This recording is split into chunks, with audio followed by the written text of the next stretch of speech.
Okay, the other big sort of technical support question that we often get is about 10-bit color.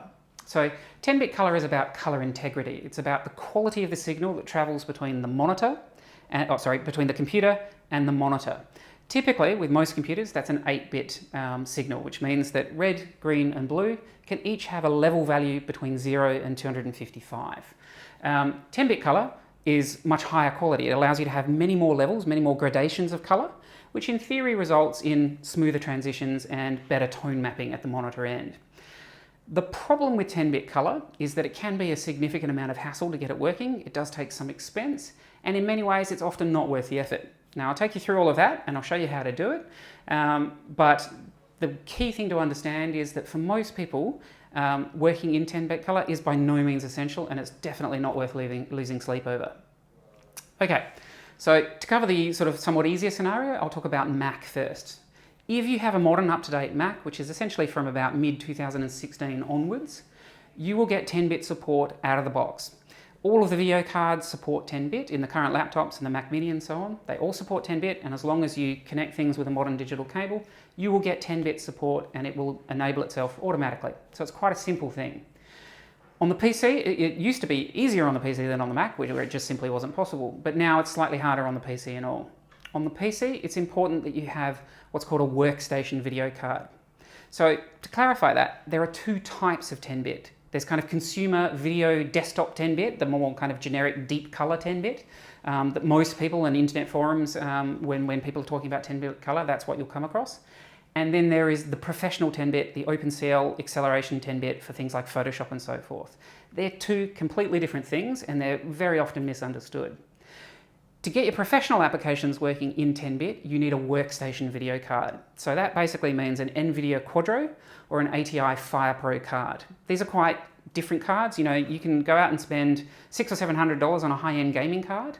It will not help you achieve 10-bit in professional contexts. You do need a workstation card. The other great benefit of workstation cards are that their drivers are vastly more reliable and vastly less buggy, so you just experience many less crashes and so on. The game cards, while they're very powerful for the money, tend to have really buggy drivers because they're constantly trying to optimize for, you know, whatever the latest first-person shooter or Fortnite game is.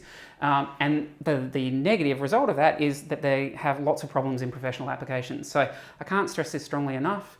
If you're building a new PC, or if you have the option, make sure you get a workstation card. ATI FirePro or Nvidia Quadro card. Now, this, for example, I think has an older model, something like a P620. Through most of the machines in the office, we use the P4000 machines that are amply powerful enough for imaging use. And they do all of the tasks that we do here with absolutely no problem at all. And in fact, you can run up to 4 4K monitors off them. So they've got grunt to spare, no problem at all. So, how do you actually turn it on once you have a video card? Well, there's really two levels to this. The first is the operating system level. You need to turn it on there, and then the second is the application level. You need to make sure that the application is turning on 10-bit.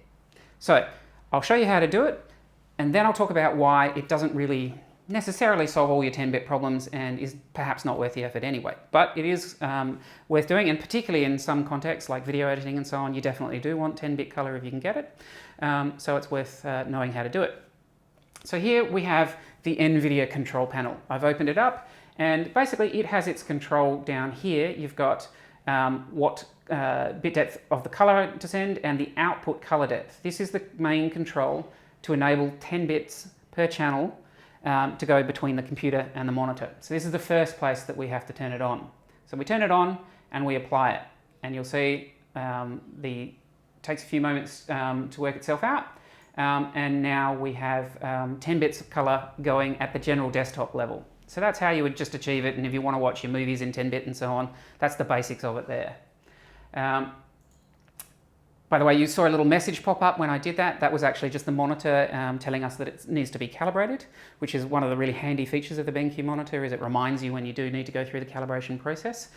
So you don't need to rely on your own memory or a little software application to pop up and tell you, which tends to be a bit unreliable. You get an actual physical message on the monitor itself. But that wasn't per se related to the 10-bit. Okay, so we've turned on 10-bit at the operating system level.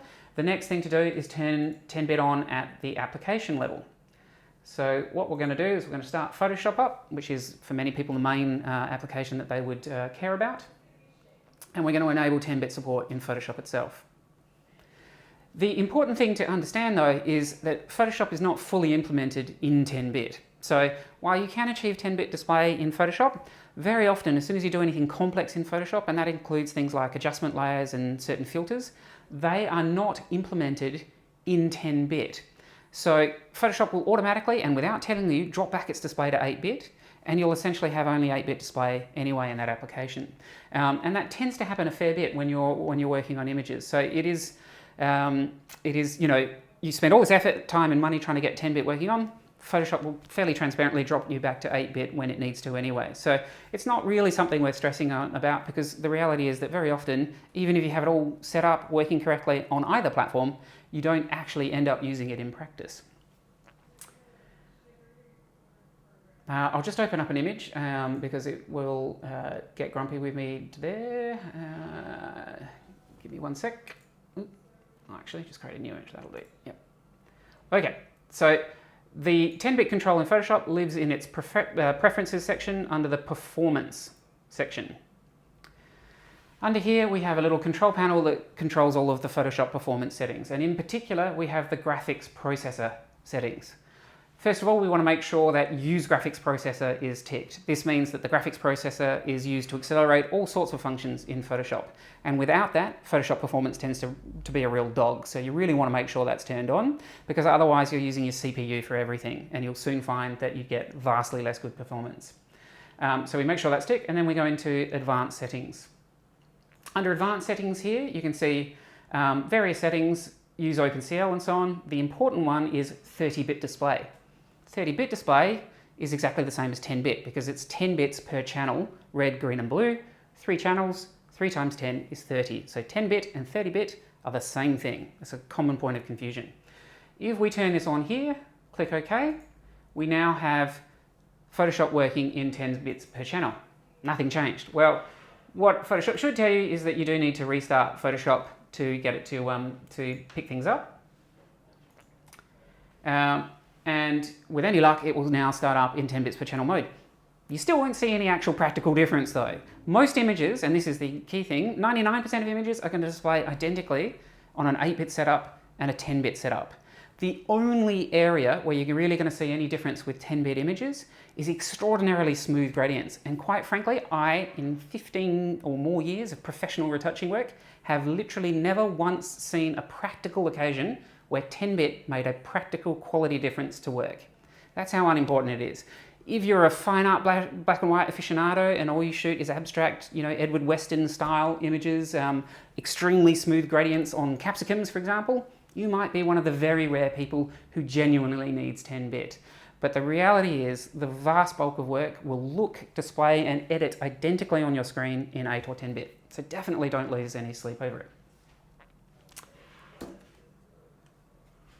So just opening this up, we'll just go back into the preferences and just check that everything went to plan.